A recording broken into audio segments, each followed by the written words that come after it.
Record. Hey, look at that. It's working. There we go. Okay. Didn't even have to log out. Can you believe it? No, I'm impressed. Oh, wow. Thank you. First time for everything. Let me go back to here. Where's my share? Okay. You see my next screen?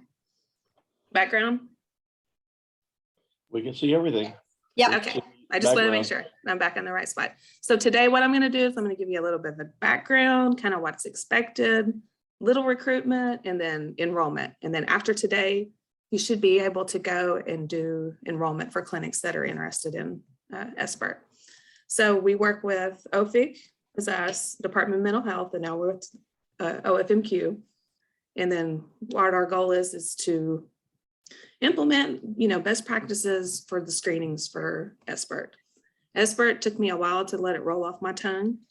Screening, brief intervention, referral to treatment, but you'll get it one of these days. If you don't already have it, it'll come to you.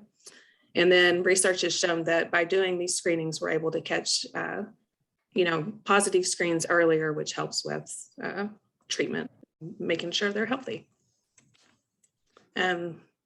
What we're, as a team, what you're going to be able to provide is after they're enrolled, you'll give them an academic detailing. So we'll work on getting that scheduled, facilitation of the best practices, technical support, getting templates set up in their EHR if they need them, helping with documentation, and then giving them feedback. We get reports weekly, so you can give them feedback on how their screening's going.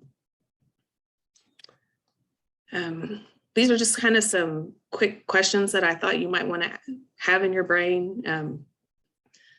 We'll set up the tablet workflow. The screenings are going to be patients 18 and older, so you'll know that. Practice patients, they'll be utilizing a tablet, or they can use their smartphone device. And then all the information is shared in access control, which we'll talk about later, but that's a website that the Department of Mental Health, they control all of the data. And then we'll help the staff with workflows and help them with, printing their screenings, what they're going to do next with the data that they've got from the screens. And then the book I sent you in your email, I'm not going to go over that, but that is your go-to Bible for SBIRT. It has everything in there, documentation that could, the clinics might need help with, templates, you name it. It's all there in the book. So when you have time to do that. Kara, does it have the updated information for documentation? Yeah, the one that I sent you is the most recent one, and it's everything. So don't be surprised if you get another one, but the one that the most recent one. Okay, perfect. Thank you. And what Dan did on this version is he removed a lot of the GIPRA content, because all the projects that we start with you guys will be non-GIPRA. But the other thing he's done is gone in and added all the EHR notes. You'll find those mainly in purple, and as you go through it, it's got a lot of, it's really good material, and so it's going to be worth spending some time going through as to what Dan is recommending on that. Kara, I was just going to quickly add, we refer a lot to, the tablets at the practice. OFIC actually will provide some loaner tablets to each practice that signs up to get started on the training and implementation process at their practice, so that you guys can work together to get them up and running while they're waiting for their equipment to arrive. We use Apple iPads because that's what the University of Oklahoma approves us to buy. They don't support Android.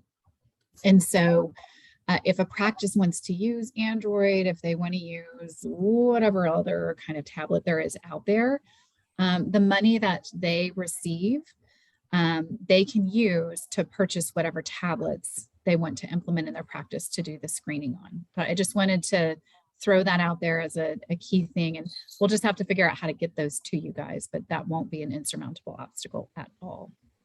So the loaner tablets are provided by you guys until they get their tablets that they purchase, Correct.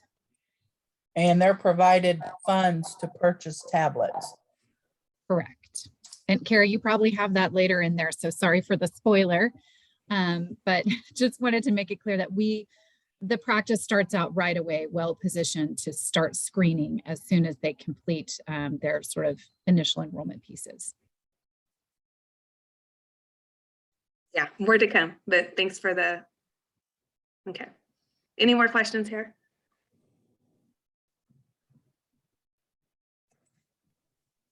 I just wanted to say tobacco, the things that we're screening for. Tobacco is, do you smoke or not? Yes, no. Alcohol, we use the audit screening tool. For drugs, we use the DAST screening tool. And for depression, it's the PHQ-9. So just for your knowledge on that one. I'll show you at a later training where you can see them all in the screening tool, but yeah. Hey, Kara, do you guys use the 2 and then if they answer yes, does it go to the 9 or they just automatically do the 9? You're right. Okay, I just wanted to clarify. Thanks. Mhm. What other questions do we have? That was going to be my like overview of SBIRT in a quick amount of time. So what other questions do we have?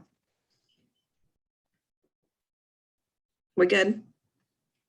So the Columbia is not The really a Columbia, factor.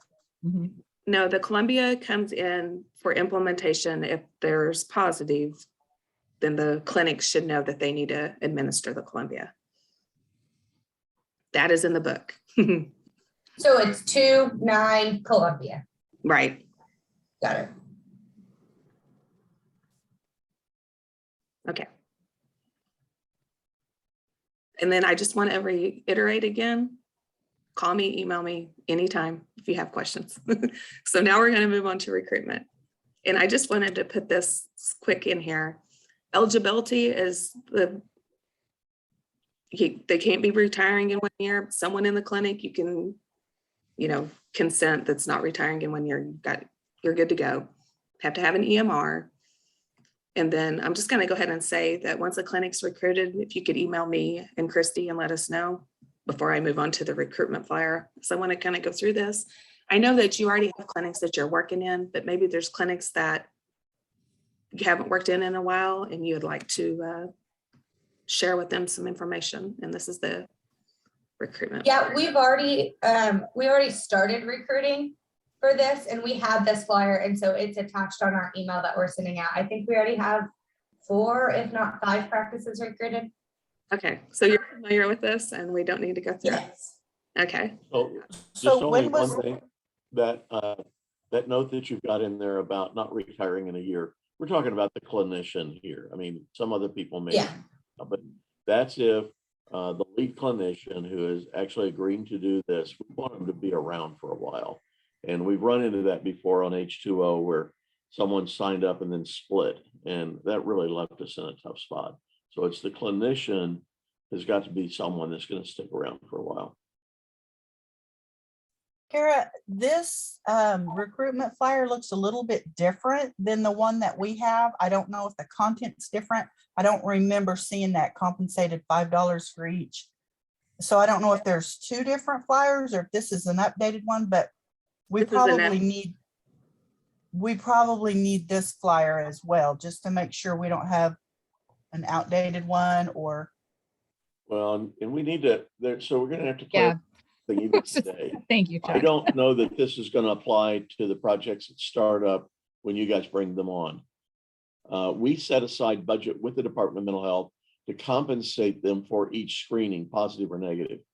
And they have not committed to doing that in the new budget year. So what we're going to have, and I think actually, isn't there a recruitment flyer that's separate from the one that you're showing right now? Yeah, this is the new one. So there's the one that doesn't include this part. So. Okay, I'm confused. So which one are we seeing right now? It's showing the one that's got compensation for it. that is the latest one that we're using, right? Right, right. So that we may have to go back and revisit that. I'm not sure which one that you guys have, but we had an original, and that's always been a challenge. The IRB documents are really tough. So we try to keep those in a very specific area and make sure that you always have the most current version of what we're sending out to practices. But I would hold off until we get a commitment from the Department of Mental Health about the $5 per screen, because right now we don't have that in our pocket. Okay, I have the flyer that we have pulled up. Do you want me to share my screen real quick and show it to you? Just send it to me. Just Okay. email it to me so I can look at it. But Yep. well, that's one of the things that we always try to make sure, and that Kara will do, is because we are changing versions of different documents, we want to keep those very current. There's only one place to go get them, and Kara will help you learn how to do that. Coming from the implementation guide, that will be the link to get you there. You really don't go hunt around for it in SharePoint. Implementation guide should have the accurate link that will be sending you to the right documents. So we got to make sure that all those links are active and that they're good. So Chuck, I just sent that to you, Chuck. so just for me to understand, the $5 reimbursement is not in play for the new clinics that we're recruiting? No, what I said is I don't know that it's in play. They Gotcha. I think, haven't been doing that yet. yeah, is this something we can put on our agenda to visit with Takia about this afternoon? So I think we it's have. on there. It's Okay, already on there. perfect. Perfect. So we'll be able to get you guys some direction on Perfect, that. because Yeah. this is a big recruiting point whenever, and we've already been recruiting. So we didn't realize that might not be a possibility for these clinics. So I've mentioned it to some already. So hopefully, fingers crossed. Well, we Yeah. don't know. I mean, it was a test for us to try. Now, did the recruiting documents that you have, did they talk about the $5? No. Okay. All right. Yeah.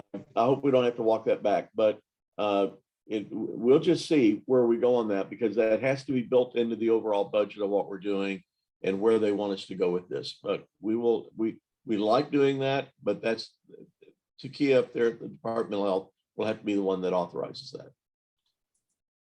Chuck, I sent you that flyer that we're using for recruitment, and it doesn't say anything about the $5.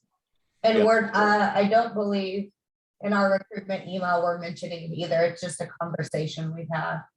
Yeah, and that's appropriate, but we'll try to get that to you right away. And Thank we've got you. a call this afternoon where we're going to chase that down with them. Thank you. Appreciate it. You bet. Okay. So it'll be an added bonus if they do get it, but at least they don't know they'll get it until this afternoon. So sorry about the spoiler alert on that one. Sorry. Okay, any more questions here?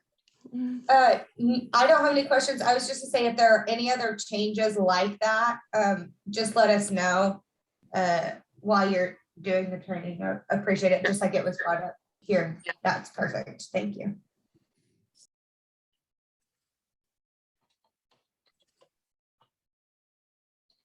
Well,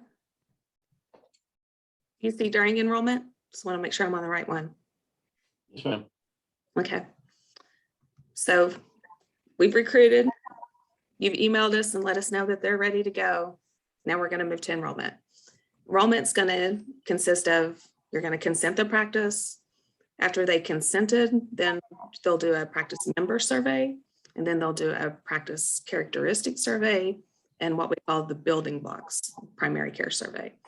Now, everyone in the practice is going to do this practice member survey if they agree to consent. Only one characteristic survey and one BBPC is done. We're going to go through these.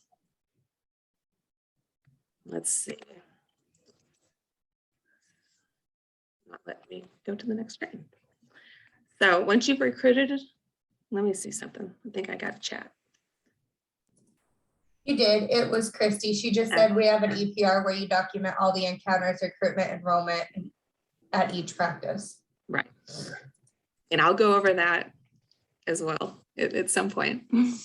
But recruited a clinic. We have what we call, and I know that you're familiar with this, Allie, is our OK PCP database. And so you would want to go here. Let me log in real quick. Oh, wait, that's the wrong one. We can, Kara, if you're trying to show us, we can just see the PowerPoint presentation. Well, I'm trying to get logged in here. Let me do new share. Okay. But thank you for that, because I'm new to this and it's not always fun for me to remember. Let me run this query. So what you would do is you've recruited a clinic, you're going to have access to OKPCP, this database. You're going to go and look and see if your clinic is in here. And this number over here, that's going to be their ID number. So if they're not in here, at that point, reach out to me. I'll train you at that point on how to get them in this database. But this is kind of like our mother lode of all of our clinics. So I know that was a quick one, but I wanted to show you that so you'd be aware of it. And then the implementation guide.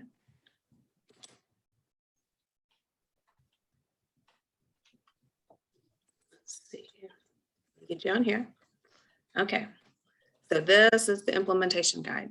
This is your go-to for everything SBIRT. It's all here. Now it's in other places too, but you'll want to come here to get, your information. Sometimes links get broken. When they do, you just email me. I'll get you the document and I'll get the document fixed in here. It looks like this, shows who's involved. You guys are not added on here yet, but I'll add you. Here's the recruitment. We have a script, lengthy, can take from it what you want. You guys already got that part down. The recruitment enrollment training here is the old one. It's not the one you're seeing today, but SBIRT has evolved quite a bit since the beginning. So those are how we started out. The enrollment checklist. Can you make the screen a little bit bigger? Just Well, where's my bigger? Do I need to edit it to be able to do that? just control scroll. Oh, let me see. Use control and then scroll. If you got a scroll button on the mouse. No, let me see. Well, let me try this. So yeah, edit in Word. Yeah, that'll help you do it. I was about to say, I can see it okay. I can't. Okay. You have younger eyes than I do. No. I concur. And this year is the first year, I think, when I go see my optometrist, I'm going to have to talk about some additional glasses options because I always thought it was a load of hooey. It's really not. So. Is that better? Well, we can see you're all done. You can close this tab now box.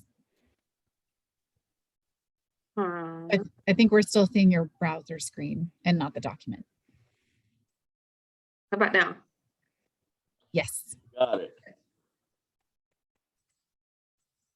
Oh, now we're getting there. Okay. Now, Sorry. where was I at? No, I welcome anything I can do to make it easier. I'm also getting my glasses. I'm gonna put those on too. Oh, let's see. Oh, shoot. Now I'm not in the. Yeah. Okay. I'll just do that.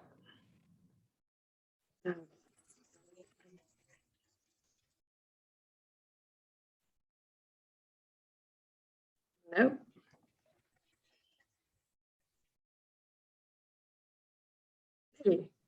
Okay. So this enrollment checklist. Okay, we're not seeing the checklist. Okay, let me do new share. You'll need to just drag it over to this if it opened up in a different screen. Perfect. Okay. This is a document for you all to just have, so you can keep track of things. It's, if you tailor it how you want, but it's a way, that you can just keep track of your clinic, who's signed up, when they signed the consent form, if they completed their PCS, PMS. Down here is where you can track the other information.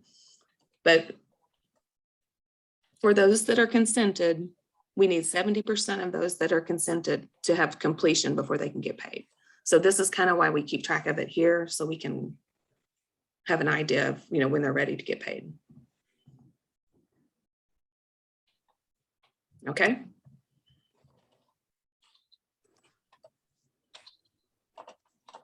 Let's see if I can get back. Let me go back here. Now I'm going to go over the consent form.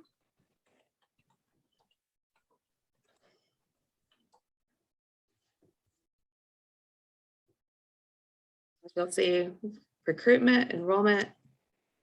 Please tell me I'm on the implementation guide again. You are, you're doing great. Okay. And open.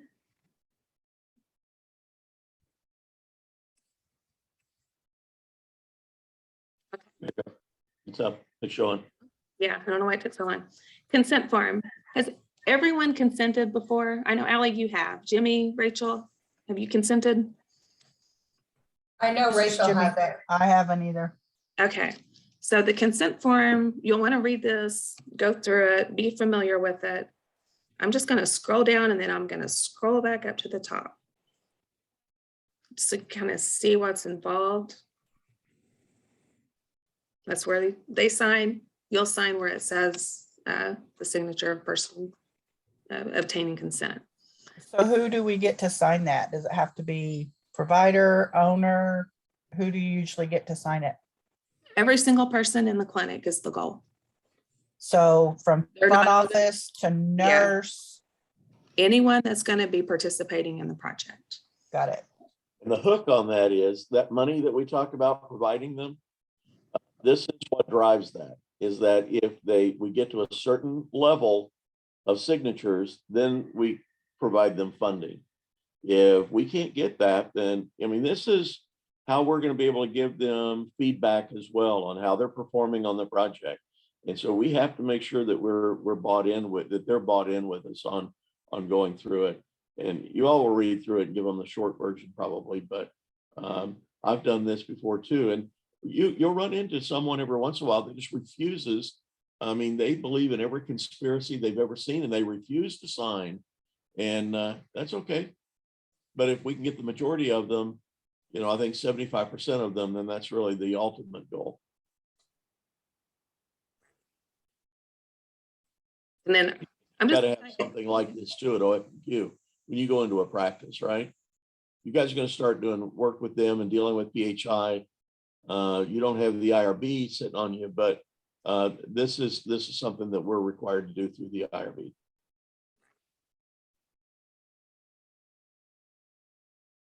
what I would do whenever I'm going into consent of practice is you hand them this consent form. You want to have extra copies, so because they're going to hand you the signed one, you want to have them to have the capability to have a copy of it. But you would have, you know, hand it to them, let them read it over, and then say, you know, we're asking you to sign this form because your practice is interested in this project. The project can last up to 24 months.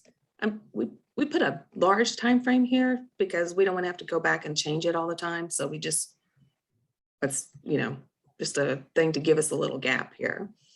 What you'll be asked to do in the project is to have your patients fill out a survey, be able to provide them with the treatment that's appropriate for them. No, wait, the patients are not going to fill out the survey. Right? I say there. Oh yeah, no, I said that wrong. I'm thinking of the patients. Yeah, no, we're this, right, Yeah. K has patients filling out a survey, but not SBIRT. Right, no, so what you'll be asked, I guess I should just read it and not go into the other project brain mode that I'm in. You and your practice will enter into a training and you'll have practice facilitation come in and help you with workflow for helping your patients for trainings. Like how I do that together. At any time you can decide you don't want to participate. we can go over this. And Kara, one thing that's kind of an important detail that you guys might get questions about is the $400 per 1.0 FTE that we have on this for paying practices. I think,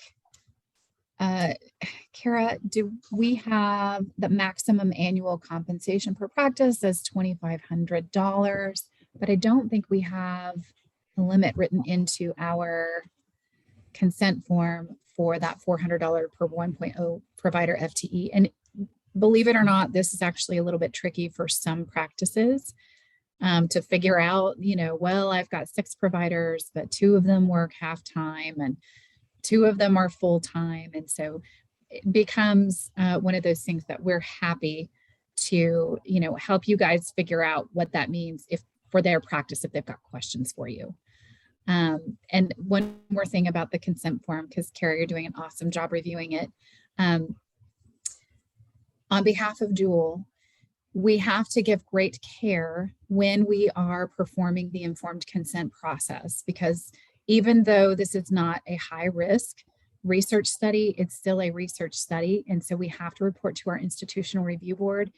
If we sign on the wrong line or don't sign it or don't date it or any of those things at the end, they count as deviations that we have to report to our IRB. We like to have as few deviations as possible, even though these aren't like study serious deviations. We still have to let the IRB know anytime we don't do something in alignment with the procedures that are in place for a research study. So just keeping in mind to just make sure everything is complete, that you're taking the signed version if you're using a paper survey, et cetera, et cetera. So, okay, thanks. We'll back off. I hope I did Jewel justice on that. No, you're good. Thank you. And I also Kara, have you've already got on there. You're going to talk about the electronic version too, right? Right. That's coming up next. Yeah. But I wanted to give that. Go ahead, Jimmy. I think. Sorry. Or Ally, yeah. If you'll scroll back up where you were talking about that, Chris, you were talking about the $400. It shows the $5 fee. It per does. I practice was on just here. seeing that in the consent form too. What do you want us to hold off on enrolling these practices and doing all of these consents until we know if this is a yes, no thing for sure? Because I don't want to be going through this with them and being like, well, this might change, so ignore this section. Well, it does have dates in there. So I think it says through June 30th of 2022. I do think that you're exactly right, Ally. After our conversation with Takia today, we'll know if we need to make a modification or what direction we're moving on that. Okay, perfect.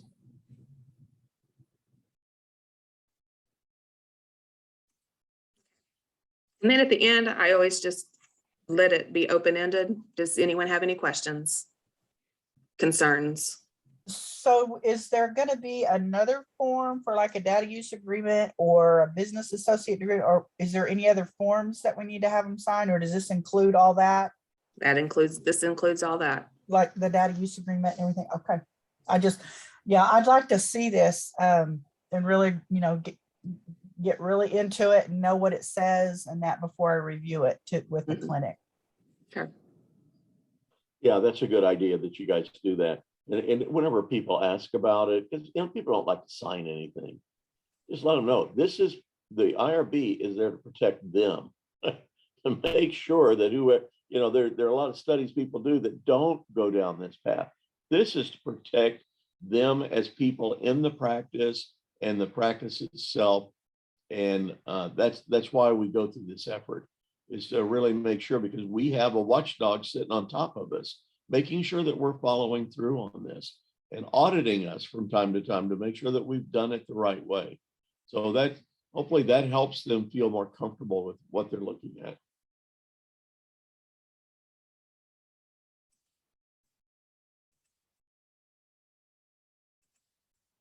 Okay, so now that you've seen that, we have the opportunity to give them a paper if they prefer paper.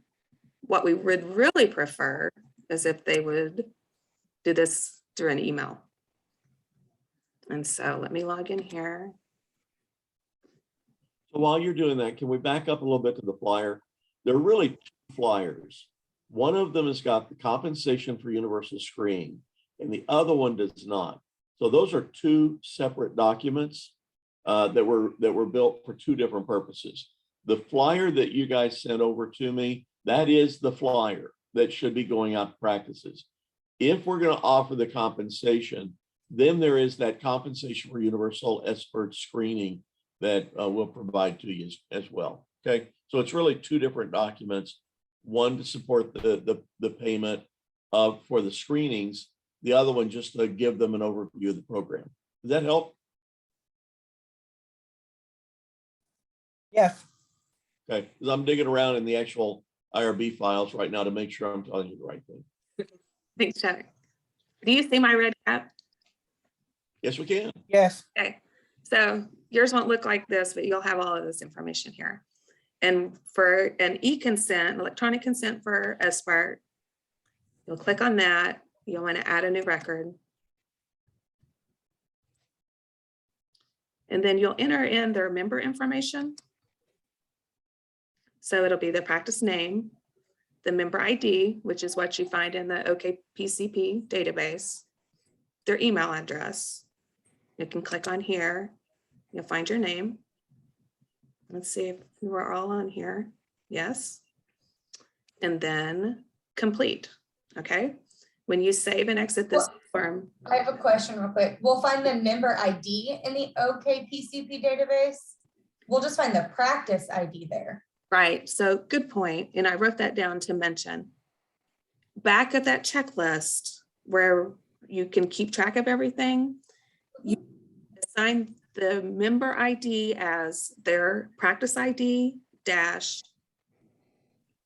In my opinion, you just assign it. You can do 1001 for the first one, 1002 for the next one. Next clinic do 2001, 2002. You keep track of that ID. Want to elect?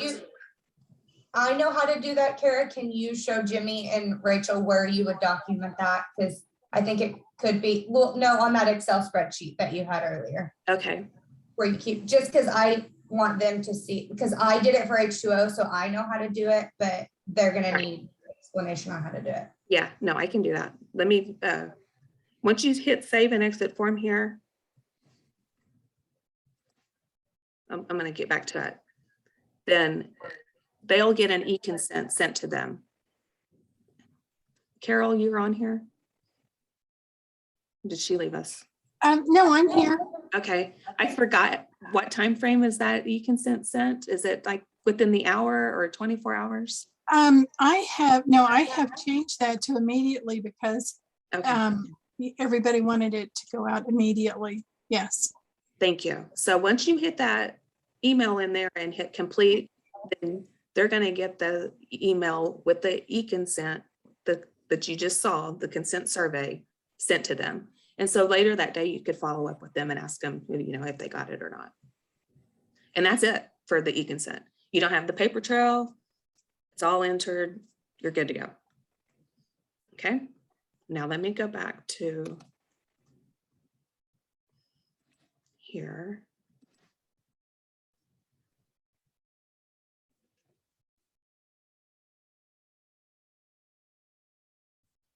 We seeing it?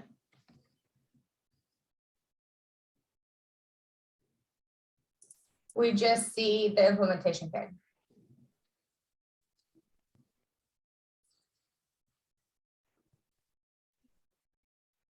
Now I see it. Okay. So say this clinic is in the OKPCP as 1, 2, 3, 4. Oh, darn it.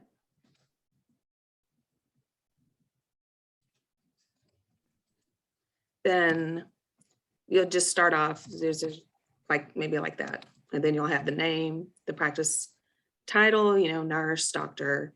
Are they a full FTE? We, again, track that because if they're 0.5, then we need 2.5s before they can get the compensation. We track the MPI, and then here you have that. And then for the next random person that in the clinic is going to participate, we might just put it out there. Could I interject something? Sure. So the practice ID number should have 5 digits, right? So for this one, it would look like that. Okay. When we started out with SBIRT, we did not have that many clinics participating, so I forgot about that. Or since you're doing new clinics, I should say yours would probably be more like, let's just say, it wouldn't have a 0 in front because all of those clinics have already been assigned. Does that help, Ellie or Rachel or Jimmy?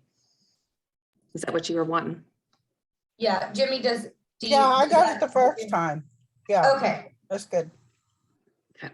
So all new clinics, once you enter them in, if they're not already in the database, they'll be getting a big number like that. Okay. So now,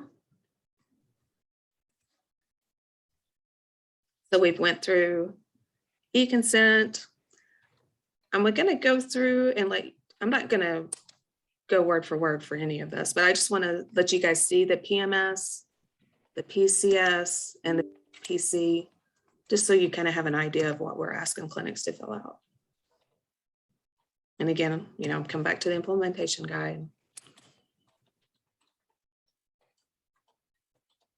It's taking a minute to load, so I know you don't see it yet. Go here. Okay. We good? So this is the paper copy.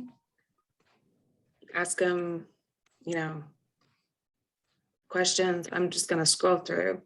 ID, you can fill some of this out for them before you hand it to them. Just to. You may have said this, Kara, this is one per practice. Did I click on the PMS? Oh, PCS, yes. This is one for whoever your lead is. If it's the clinician or office manager, just whoever the one that you go to for information. Got a frog in my throat. They'll fill this out on per practice. A little lengthy. I have a question real quick. Is it still okay? I know with H2O, we were able to send this out prior to their enrollment visit. Is that still okay for them to start pre-filling this out? There's no objection to that. And even if you do it, you could pick it up, a week later. Yeah. Convenient, whatever they want to do. So just questions about them, their clinic, their demographics. And it takes time. This is not going to happen during your enrollment, most likely. But this is what officially enrolls someone in the project.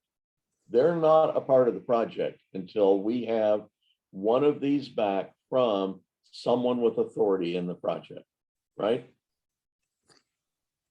So it could be office manager, provider, owner, any of those. Okay, got it. And Higher up usually, the chain you can go, the better. yeah. And I mean, in my experience, it takes multiple people to fill it out because the office manager might not know some of these questions or the answers. So, and again, we'll send all this to you, but I just kind of wanted you to see what that entails. Here's something to put this into context. This survey will be administered twice during the project, one at the beginning, and we're going to bring it back and do it again at the end. And that way they're able to see how did their practice change over time. And they're not only going to see that at the practice characteristic level, but at the practice member survey, the attitudes about these things. So again, when they're asking, why am I going through this? Well, the reason is that you're in a, you're trying to change something in your practice. You're trying to improve your processes. And you can't really evaluate the change of your practice unless you have a baseline for where'd you start and then where'd you end up. And the practice characteristic is a valuable way to be able to do that. And it also provides a wealth of research data for us to be able to look like we did back in Do No Harm, like we did in the original H2O. What kind of practices are more amenable to change and which ones are not? I mean, there was a paper written about that. What happened to our primary care practices over the history of this? For example, we may find out that they're all constantly changing their EHR. Well, the ones that are changing their EHR, what has that done to their changeability inside the organization? So again, it's how you position this. If it's just fill out this damn form because we have to have it, then that ain't going to get you anywhere. You guys know that. But if you give them context as to why they're doing this and what they will get back from it, we'll be giving you guys access to something called SSRS. That's a SQL Server reporting system. You may have something like that at OFMQ. And what it does is it will lay these pre and post, these baseline and then completed survey results right next to each other so that that can be given back to the clinician when it's all said and done. And I'll guarantee you they'll be surprised by what comes back when they actually see it in a printed form. We provide them with that information. We do I can't think of how we call that report, but they can. Dashboard. It's a dashboard. Dashboard. Thank you. Yeah, that word was not in my brain right then, but we provide them with a dashboard that shows them the results. Now, if they have a really small clinic, sometimes we have to kind of be a little more vague about sharing the information because we don't want them to be able to identify, but. Yeah, that's the practice member survey. We Right. don't want somebody out. But on the practice characteristic, that just gives them a feedback on what their overall project is like. And Carol, is the practice characteristic survey, is that now where we're baking in the building block survey, or are we not doing that on this project? No, we're not doing that on this project. They are two separate surveys. Okay. Because on other projects, we've started to kind of combine the building blocks of primary care, and that's well-published, established material. We're baking that into the practice characteristic survey. But this practice member gets really interesting when they have multiple people to be able to see, did their attitudes change about things during the project? And then we do this baseline and at the end as well. And that, yeah, you'll see it here. It's kind of what they think about working where they work. That's why you have to be careful about having, if they've just got 3 people that fill it out, all going to know who that disgruntled person is. It's that they don't like the stuff, but this all is about burnout. I mean, so they want to have a bigger sample size. And then there's a burnout result that comes out of this that's pretty intriguing as well. And I was going to say, this survey is anonymous because it has if there's 3 people in the practice, when you get your dashboard back, you can probably guess. Right. But when they're filling this out, it doesn't ask for their name at all. It just asks for the site ID and the member ID, which you keep track of the member ID, but the practice doesn't have the member ID list.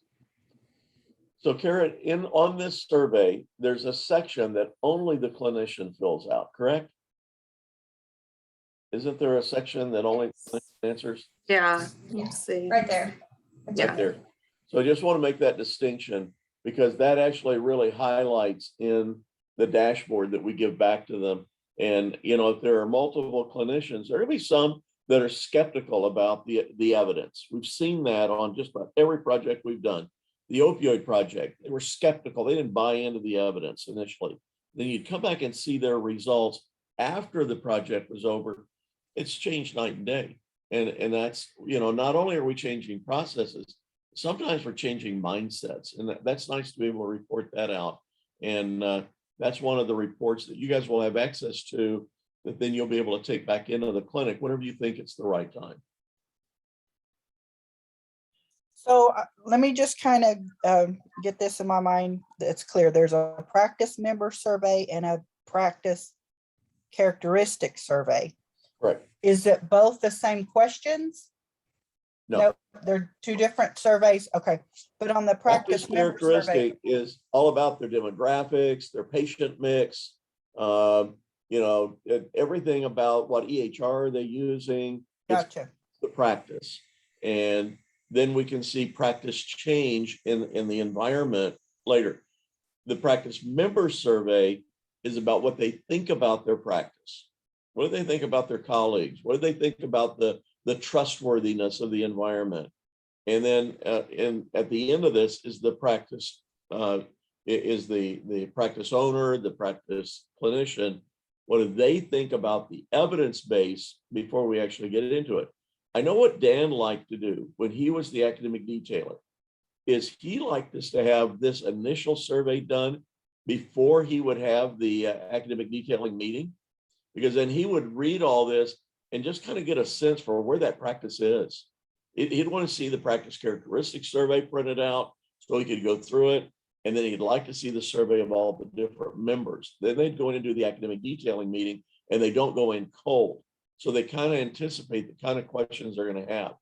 The timing doesn't always work out like that, but I still think that's the ideal.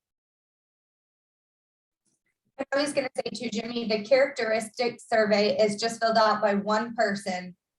And it's the big 19-page one. These member surveys are filled out by everyone who consents. Thank you, Ally. You're welcome. That's true. And I like to think that, I'd like to say this is going to take about 10 or 15 minutes.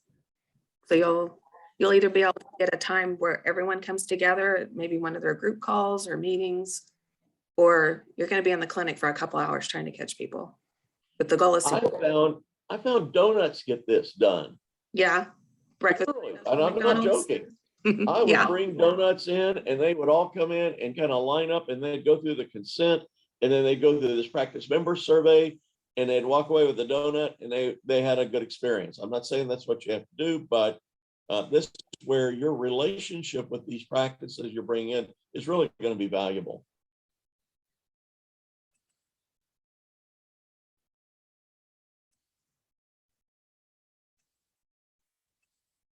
Any more questions on that one? Building blocks is another fun one. This is something that you're going to know from working inside of primary care. And I'm going to use a name here that I cannot really back up, but it's a guy named Bodenheimer put together a set of characteristics that are what make up what he calls the building blocks of primary care. And that's where this survey's come from. We are using it with permission from Bodenheimer.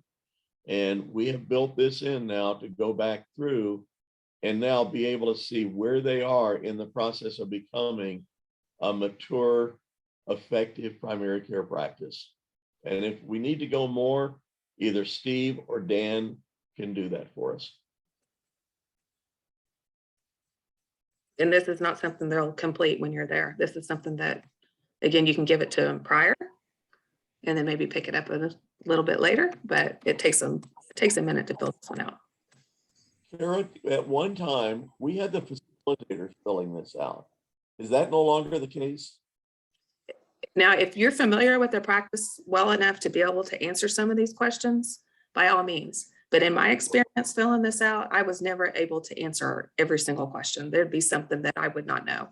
So As I was saying, H2O, we were filling it out. I think Yeah. the facilitators were sitting down with the practice, filling it out, not just giving them to them, having them do it. right.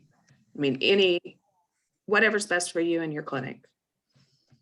So Allie, I don't know if you remember, but in the dashboard that we had in H2O and the one that we had in Do No Harm, all the clinicians want to know, how do we compare with other practices? And this is one that they are really intrigued about, because in our dashboard that we built back then, I don't know that that's what we're going to have on this one or not, but it actually gave them kind of composite scores, and it gave them then kind of the average of the other participating practices. So that was always, it's not like it's being competitive, but they just want to know, how are we doing against how other people are doing with this? Yeah, I agree. I remember with H2O, I had several practices that were like, well, how do we compare with the other practices in the project? Right. So Clinicians should know about the BBPC. That Julie's been on a paper that will never end. I think if she was on here, she would agree. But we're doing that with another group of people that are looking at the building blocks of primary care from the H2O project and trying to build that into observations. And supposedly these two different groups all use the same survey, but I don't think it worked out quite like that. I think it'd be better just for an individual practice to see where they stand.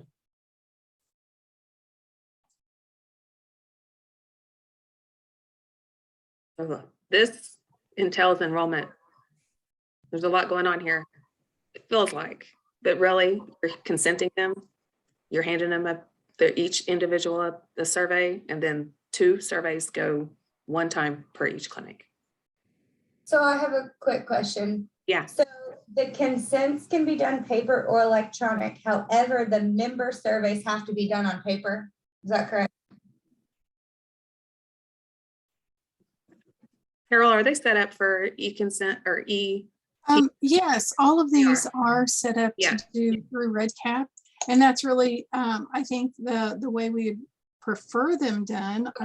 It would be, just easy, send them out.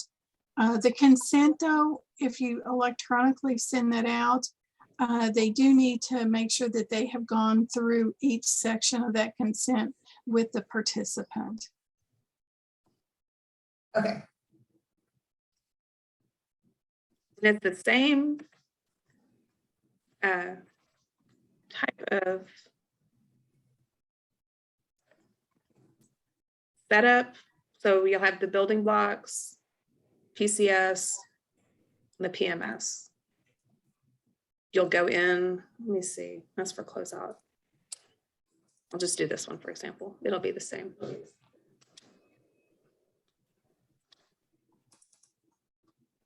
Right here.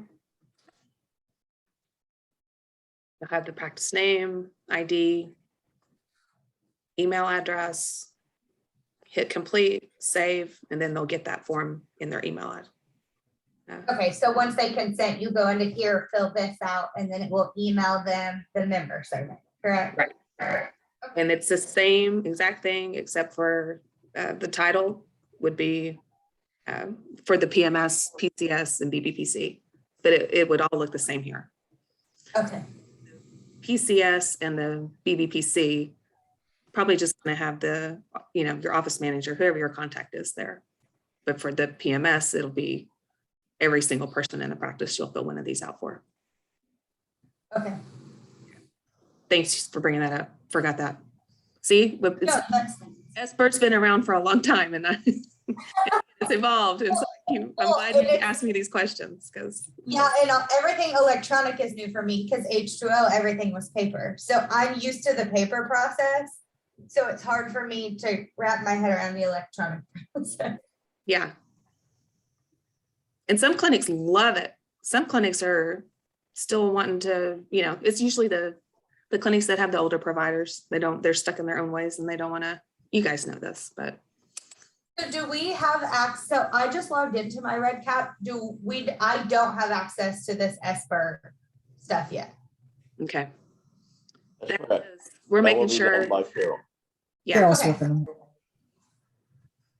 I just wanted to make sure. And you'll have that. I think we just want to make sure everything is done in IRB, everything is good to go. And then you'll have access to RedCap and SharePoint. And when you click on these links, you'll be able to get right to where these documents are. I knew we had talked about that last time, but I didn't know if anything. And I haven't put you on there yet, simply because you have to have a good login and you have to be able to access your email and stuff through OU. So I wanted to make sure all of that was okay before I tried to put you on those projects. Okay, yeah. I mean, I have an active login. I emailed Chuck yesterday. I have an active login. I can log into my email and everything. So. Okay, perfect. So Carol, I've set up a test access to SharePoint to the functional folders for SBIRT. And I sent that to Allie earlier today. And whenever she checks her OU email, it finds it. She's going to give that a shot and then let me know if it worked. Okay, that's great. But then also, if there is a different consent that they're doing, then I might have to change something because we are sending them out the current consent form. And so if there's a different one, because of that $5 fee, then I would have to make sure that I've got the consent correct. Well, we'll get that addressed today. So you'll have the right stuff. What different consent? Are you talking about if we remove the $5? What? Yes, because you were looking at the consent form and saying that that perhaps was not the correct one. I don't know. I'm sorry, I don't remember what the one says right now that I have in there, but it was the latest one that we had approved by the IRB. So I just want to make sure that we're using the correct one.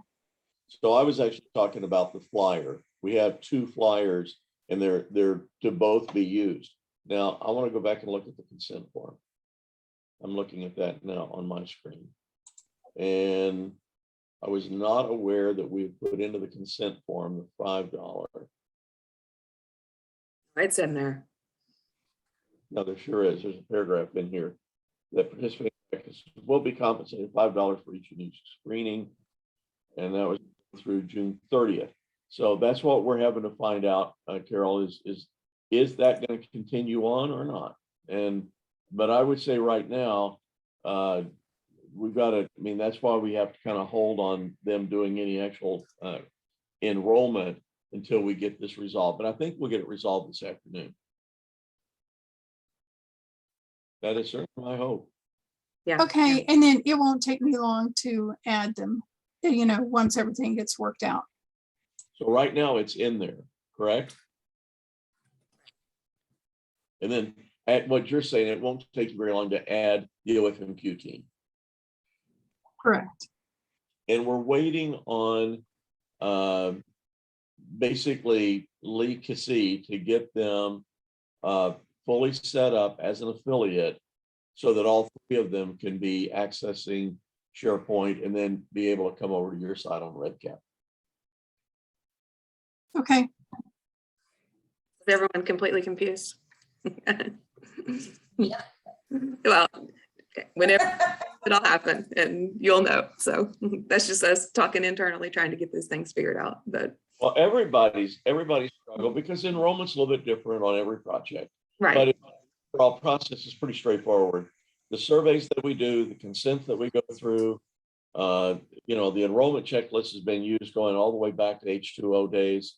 So the implementation guide is something Christy Madden brought in and that we've now used on all the projects, which is much the step-by-step and the links. And I think what you guys are going to find is you're going to use that instead of even going around, mucking around inside of SharePoint. We're going to give you access to SharePoint so you can get to these documents, but you'll just wind up using the implementation guide. And once you have access to SharePoint, then those links become hot for you. So you really don't have to learn SharePoint any more than you already know it. It's not necessary. You're going to have read access. If you need to add things, and that's a different kind of access we'd have to work out. But the implementation guide and the book, the procedure guide that Dan put together, those are your best friends on this project. And RedCap's or SharePoint has a little section on the side for search. So if you have trouble finding things, you can just go type it in over there and it'll pop it up right for you. I do that quite often. Okay. So we've enrolled to practice. You guys feel comfortable with this? The day before you do one of these enrollments or the morning before, call me. We'll go through the checklist. I'll make sure you got all your T's crossed and your I's dotted. So don't worry about it. It'll be good. Hey, Chuck, just real quick, I just logged into my OU email and got that email from you for the functional artifacts, and I logged in and opened it. So that'll tell you that whenever you have this implementation guide, has it already been emailed? You already emailed this over to them, Kara? No, I mean, they have it for the link, but as far as like a separate document, no, I have not. So you've sent the link to the implementation guide. Is it in this PowerPoint? Is that the link you're referring to? Right.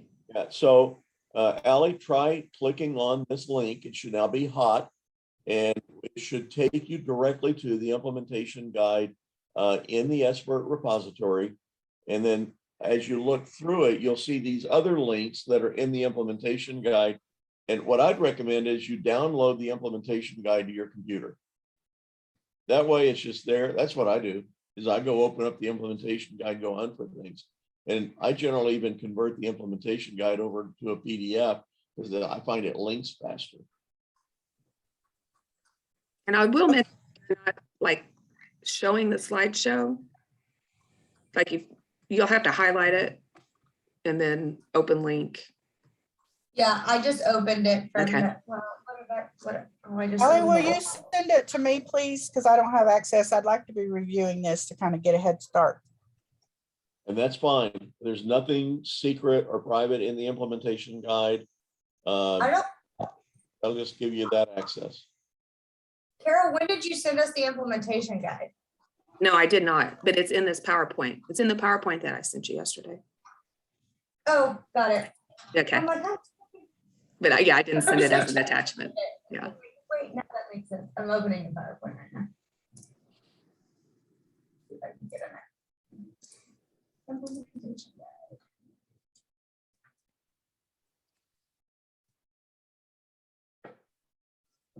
You're doing that. We've enrolled them. I'm going to move us right along. Chuck, it says I don't have access. Okay, I'll need to know those kind of things so I can chase down and find out what the hyperlink is in here and make sure that it's pointing to where I think it's got to be pointing, and then we'll go from there. So I'll chase that down and send you an email. Okay, perfect. Yeah, because I got into that functional artifacts you sent me directly yesterday, I think, directly to my OU email. You sent it today at 9:42. It let me open that, but when I try to like go to the implementation guide, it won't let me because I don't have access. Okay, we'll find out what's going on. Thank you.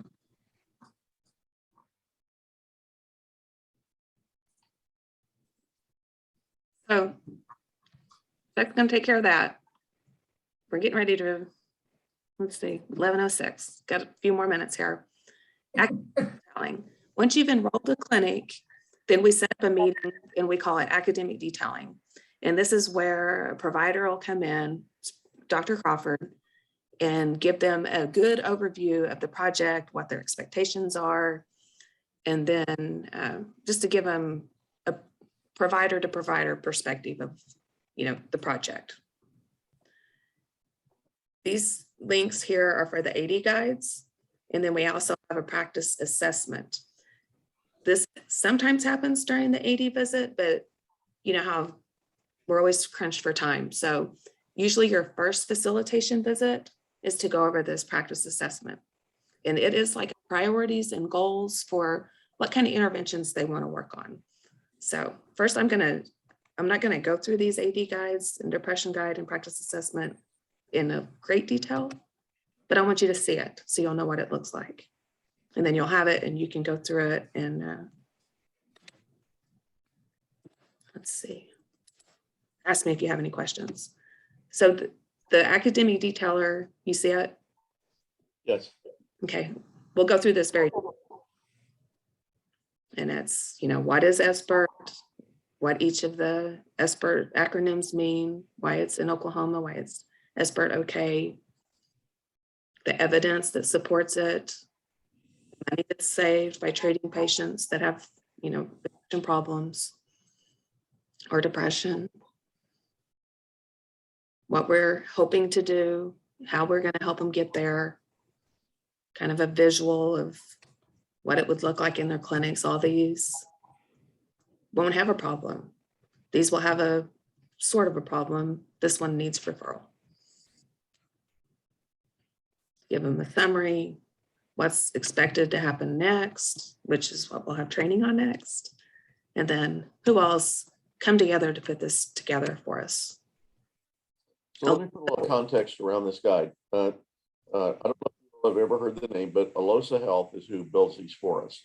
We're in the middle of building another one for one of the opioid projects around pain management type issues, the reboot of the Do No Harm project. this is really just for the clinician, and it may be Crawford. We've got other people that have played the role of academic detailer, so we're not really sure where that will go, but we want it to be a clinician to clinician. I've heard Lindsay say many times that that's the one thing that they look to OU to have, because we have the faculty, we have the experienced clinicians that can sit down and build that peer-to-peer relationship with the docs that are in your practice. When we have that academic detailing meeting, it's really important that the clinicians be there. And ideally, that you all will be there too. I mean, I think that that's something that you're going to come in, you're going to bring some materials with you, and it builds the whole relationship going forward. It can be done. In fact, many cases, the clinician may have to do this remotely, because I mean, we've traveled to every corner of the state, just like you all have, but sometimes it's easier. What's the most frustrating thing in the world is we get all this scheduled, the clinician shows up and there's nobody at the practice. And it's rude.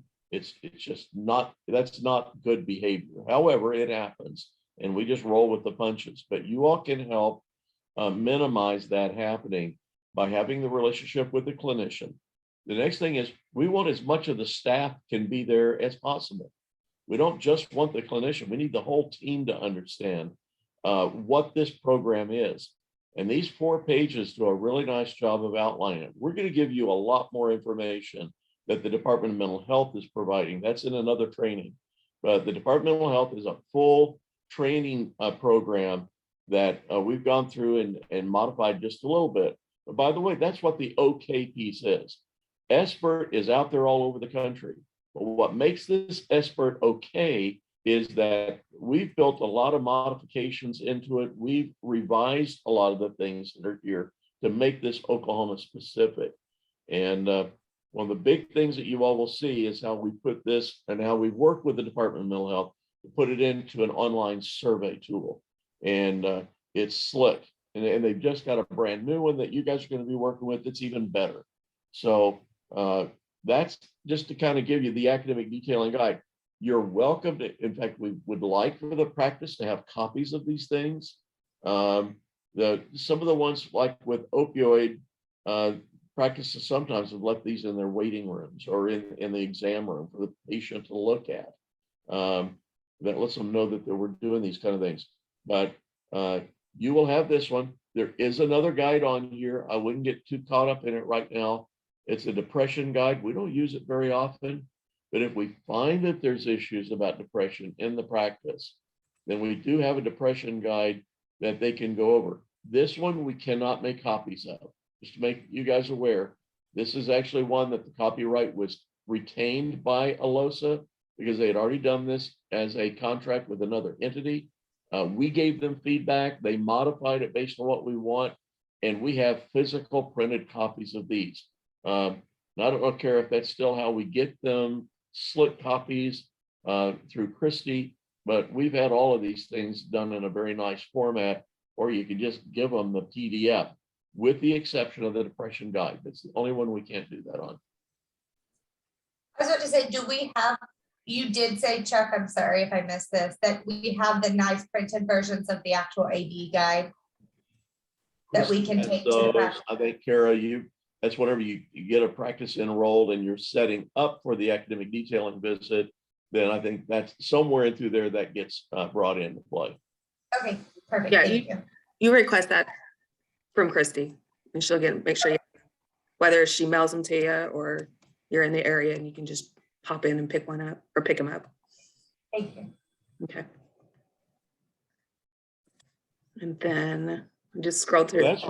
Yeah, you're good. I mean, and that's, I'm glad you should look at the depression guide because you guys are very keen about that. And I think you'll like the actual guide itself.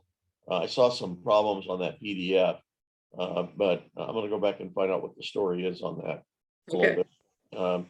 Anyway, so this next piece is the crown jewel of all of this stuff. Have you all seen anything like this? Have you seen this document before? I have. I've seen it, but very little work in it.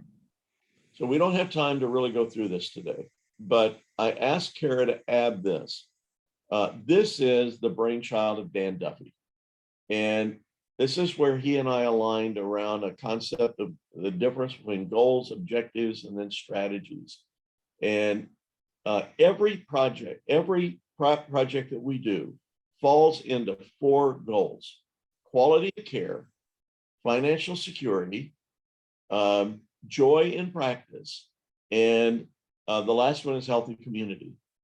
And we take every project that we do and we go back and ask, so what is it about quality of care that we're trying to do with this particular project? You take it all the way to the top. You scroll all the way. There we go. So this one starts off with the mantra of SBIRT, universal screening. Everyone gets screened once a year. Now, what does that mean? Well, the next one then is, these are the how we're going to do it.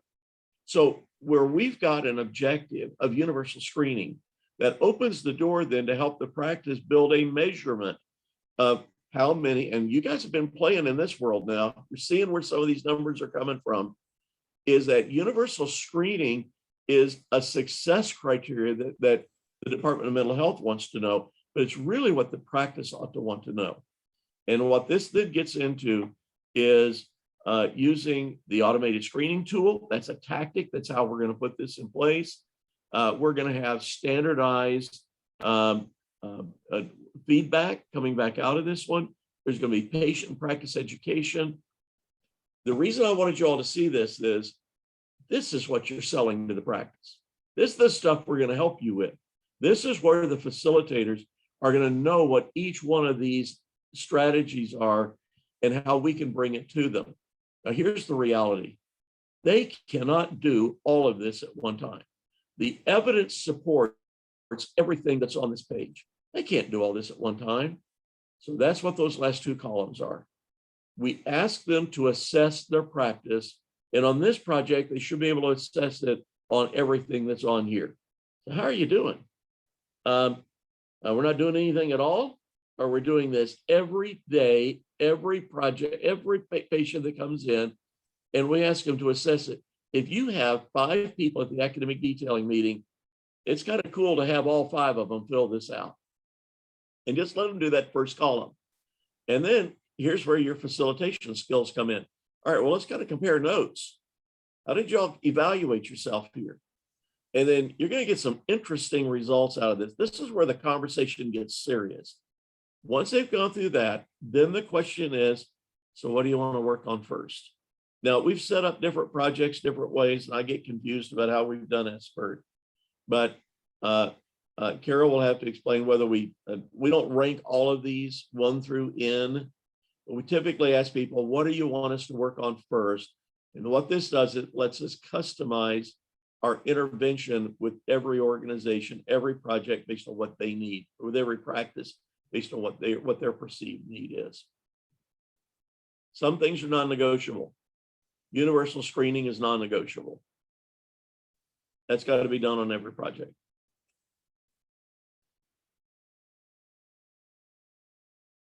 In reality, it might not start out that way, but that's the goal. Yep. And this is your tool for intervention.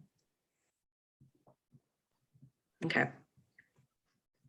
So Kara, in your implementation guide, you've got some links to some videos, right? Right. There's videos. Yeah. There's a lot of We're resources. not going to really go into those today. No. I want you all to know, if you want to see how this plays out in an academic detailing meeting, if you want to see how these goals, objectives, and strategies play out, we have videos that we've recorded those sessions. And it's like I told Dan Duffy and Steve Crawford, it's 2 old men sitting on a park bench as they talk to each other, going through these academic detailing guides. Very interesting. I love doing those because it's just so interesting to hear the conversation. And then they simulate taking a practice through these goals and objectives. So we've got different names for this practice assessment. Some people call it the goals, objectives document. Practice assessment is probably the more standardized name for it. But this started off as a Microsoft Word format. that has evolved into a very slick program now that we've even taken to a new level on the Rise OK project. And we may have it on this one too, where we go beyond the tactics and actually begin to identify tools and protocols and processes that may get built out at some point. Right now, we're going to leave that back in your camp to know what those are, and we'll talk about it in different meetings. So I just wanted you guys to see that today, so you kind of know when the practice goes, so what will happen on this project? That page tells you more about what's going to happen than anything else. So while we ask them to do screenings, we're going to be doing all that other stuff in the background as what their priority, what they meet is what they want to work on. Another added benefit. Okay. Anybody scared to death? Everybody doing okay? Is there just one AD visit, or is this something that happens throughout the project or at the end and beginning, or? Oh, yeah, I was going to mention that earlier and I made a note. Our goal is to have one at the beginning and then to have one maybe 3-4 months out. Say they're kind of in a place to where they just need a refresher. We'll do this guide, the first one, the depression guide, can be something that can come in the second round, or it can just be a tell us how you're doing, how can we help? But having said that, if they need a visit with the doctor, that's unlimited. It just, Absolutely. yeah, structured, but anytime they need to reach out. Got it. Is that something that's going on now in the clinics? Yeah, they've all. 80 visits? Okay, because yeah, I wasn't aware of that. So, okay, that's good to know. They've all had one. Maybe a couple haven't had their second one because they're newly recruited ones, but yeah. And I tried to. That's one of the things that's made OFIC, these interventions, very distinctive, is not only the role of the practice facilitator makes that of hand-holding, but having someone that the clinician can talk to and get. Now, if the clinician just, if someone's dropping the ball, things aren't happening, they don't care, then, we're not gonna be able to help that a whole lot. But where they're really trying to get help and they're looking for assistance, our academic detailers are always available. They will always take a phone call. They will always sit down. They'll go back over evidence. They'll explain it to them in ways that I don't know how to do it. You all may have some insight to it because we've seen that on a lot of our calls. But having a Steve Crawford step back in or a Dan Duffy step back in, that carries a lot of weight when they do that. Sometimes they might just have difficult patients that they don't know how to treat. And that's another way that, they can always reach out to. Absolutely. Okay, I've got a couple more slides, I think 3. Now, you have these in your email, so I'm not going to go through them, but when you're ready to schedule an AD visit, if you can just use this template, this is why you'll send it to Missy. You might not all be familiar with her, but she's a facilitator on our team, but she's been tasked with, you let her know what days are good. This information, she reaches out to the AD visit or the AD providers, sees who can do it, then she gets back to you and lets you know, this is the day time, this is what's going to go down. And she'll send you an email that'll say, these are the things that you need to have prepared for. I was about to say, do we have a copy of either a Word document or whatever this form was created in? Yeah. Than this out of it. I'll send it to you. It's on that implementation guide out there. And Okay. I don't have access to it yet, but. You're okay. You don't have to send it to me. Once we get access to it, I can pull it from there. Yeah. And if you don't, and you're ready to schedule an AD visit, again, shoot me an email. I'll get this to you. Okay. Thank you. And then, so now we've got all our paperwork done. Patient or the practice is ready to get paid. Again, I can send this to you too, or you can just look at it in your presentation. This is just an example. Obviously, I forgot to put Lee Kissie's email address on here, but because of we're old school with SBIRT still, it hasn't kind of pulled over to the or electronic part for payment. We have to send this information to Lee Kissie. And again, I'll send you the information, but this is the kind of information she'll need to make sure they're set up in our system And then if they are already set up in the system, then she'll just shoot them an email and make sure that, everything's accurate and get them payment. But If we know, like, say we recruited a practice, like one of them, I know we've already recruited, they were in H2O. Do I need to still email Lee and make sure everything, if nothing's changed, I still need to email her? Okay, perfect. yeah, always Yeah, email her.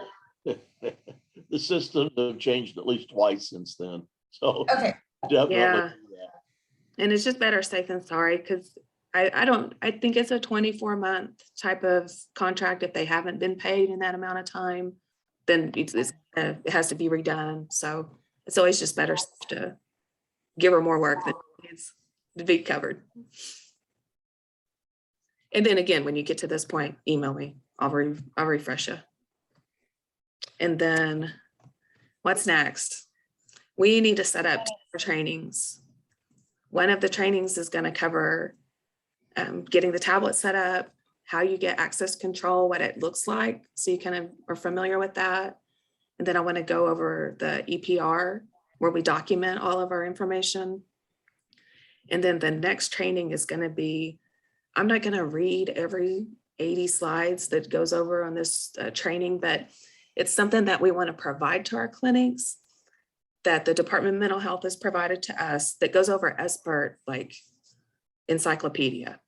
And it's something you might want to share 5 slides with at one facilitation visit, because they want to address that. You don't have to go over this entire thing at one time with the clinic, but it's a resource for you to know what you have in your back pocket so you can share it with them. So Kara, the auctioneer, is tired of talking. It's probably more talking than I do on a normal day, all in this last hour and a half. But do we want, these 2 trainings need to be scheduled sooner rather than later? Do we want to try to do that now?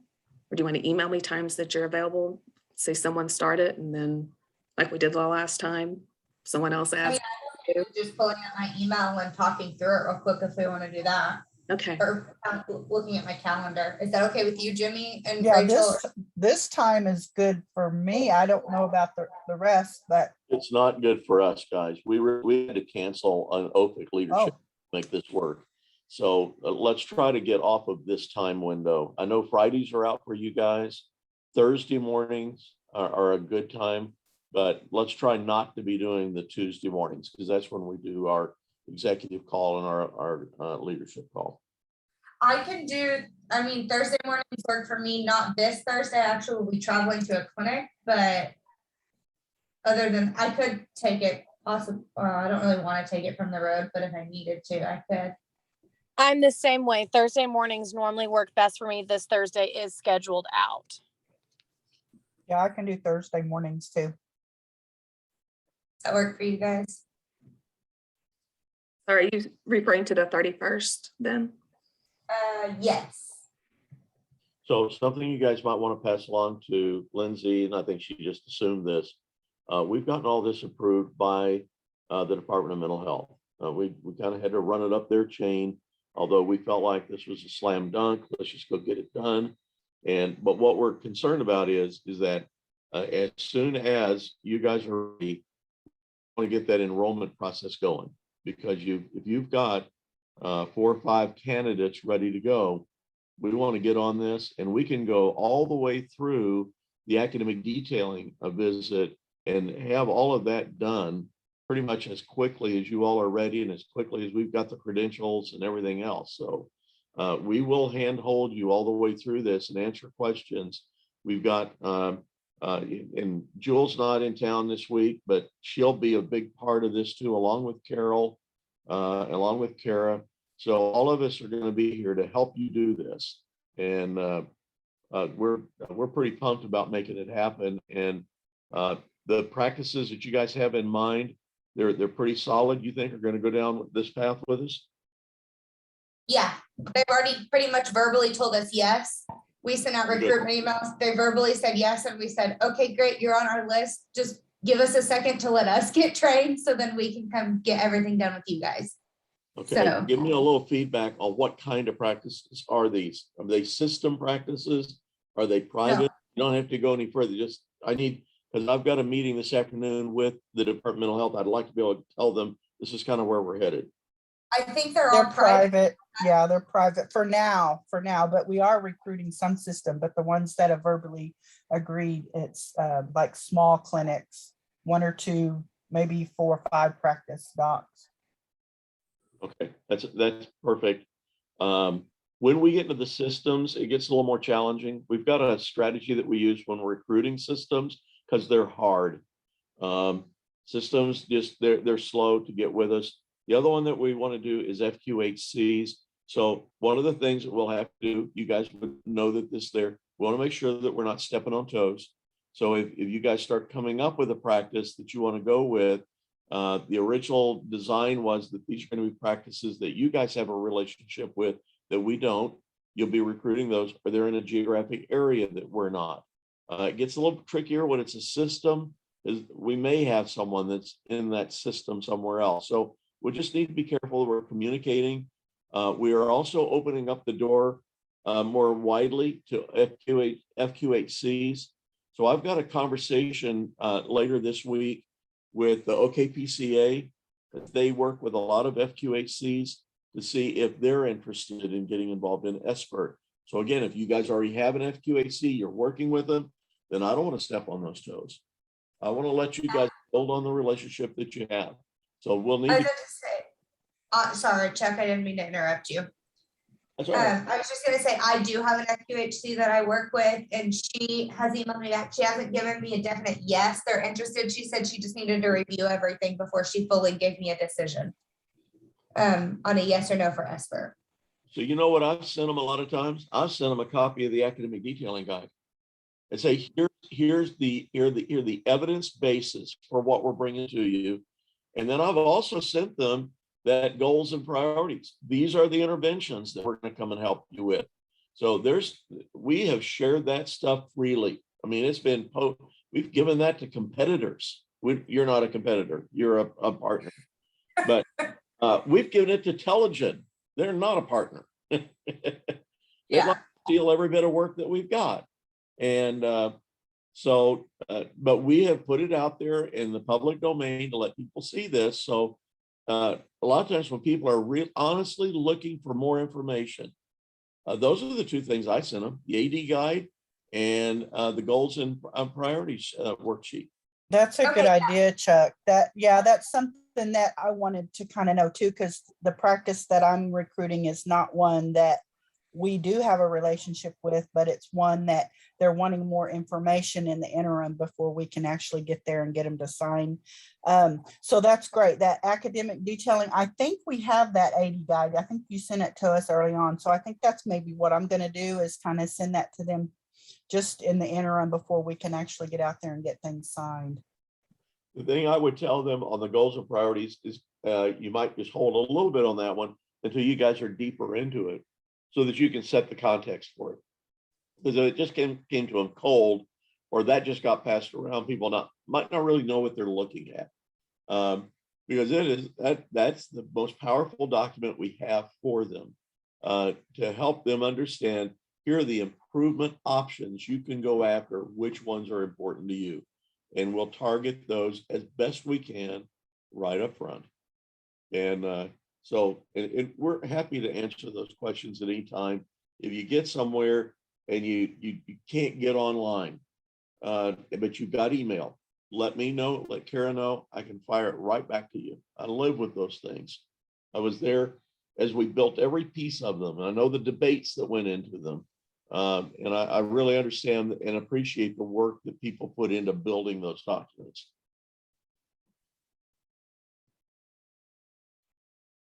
Discussion, guys. So I'm going to schedule for the 31st Thursday from 9:30 to 11:30. And we're going to focus that first part on the access control, EPR. We're just going to knock it all out during that time. And then I'll give us a little break maybe. And then the second hour, we're going to go over the departmental health training quickly. We're not going to go word for word on that one because it's a big one. And then, hey, between now and then, reach out to me with any questions that you have. It's been a lot of stuff, I know. And I know there's a lot of stuff that I probably forgot because I've been living this life for so long. But we're here for you. you. I just. Thank you, Kara. Yeah, Yes, Callie. thank you. Can I throw a real quick kink in things? Is there any way we could switch it to Wednesday, the 30th, Jimmy or Rachel? Kara as well. I tell you, a lot of us are tied up on Wednesday mornings with another project. Okay, I can make Thursday work. I'm supposed to be in Cordell, but I can take it remotely. I can get on my computer remotely and do it. And we will record these, correct? Because I wouldn't be able to make the 30th. I have a required training for something else. But if we record these, are these something you guys will send to us so we can have to review as a team? Yeah, she recorded this one 31st, today. right? We're Thursday the keeping 31st. it on the 31st, Rachel. Oh, perfect. Sorry. I had to answer another call and I missed a little bit of data here, or conversation. I'm so sorry. Yeah, no, I'll send this recording out to you guys to have in your back pocket. And then I can record now that I figured out how to log in to get everything set up.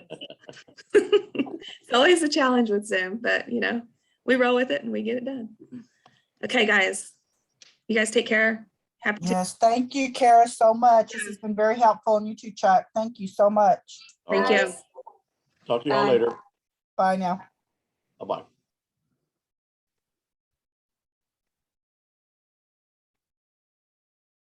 I do okay, Chuck? You survived. Yeah, I did okay. I think you did. I'd really like to see some standardized slide decks. So like, Yeah, we went Cheryl through a talked lot to of me stuff yesterday. about EPR Yeah. that, that stuff is pretty standard with every project we do. And they need to see more of it right in front of them. You showed it to them, you explained it, and we're going to explain it to them again. I mean, that's not a problem. Carol's going to be here and she'll be able to help answer any of the questions they have. But having them have something in their hands is really valuable. And, we'll also, before the next session, we'll send them that SBIRT overview slide. Yes, that's already on my Go to-do to list. them. Yeah, we'll email that out to them, and that way they'll know. And I think it's in the implementation guide. Yeah, I gotta need find to out make sure why it's. I've got to find out why Jimmy was not able to get access somewhere, because I gave her access to the entire functional. So what I'm not doing is I'm not giving them access to the project artifacts. I'm just giving them the functional artifacts for SBIRT. So what document was it that she said she can't get to? Do you know? I think it was, well, she said the AD guide, but she thought she had that in an email. No, I don't remember. So I'm going to ask her to tell me again what it was she's not able to get to, and I'll put you on that email as well. Okay. I want to try to find it out, because it is possible that I don't have everything straightened out, because I've given them the ability to view and not to change, because that should always be coming back to the team lead. Yeah. The other thing I didn't bring up that we need to talk about, when you have your team meetings, they need to be in those meetings now. Yeah, I need to add them to our next. What's going on with SBIRT? So that's just something that you'll need to work out with them to get that on their calendars. All right. I got to move to genetics. We're having our quarterly advisory committee meeting, which is kind of another big deal. Okay, all right. My head Good is enough. like. All right, we'll talk to you later. All right, later. Bye. Thank you, Chuck, for your help.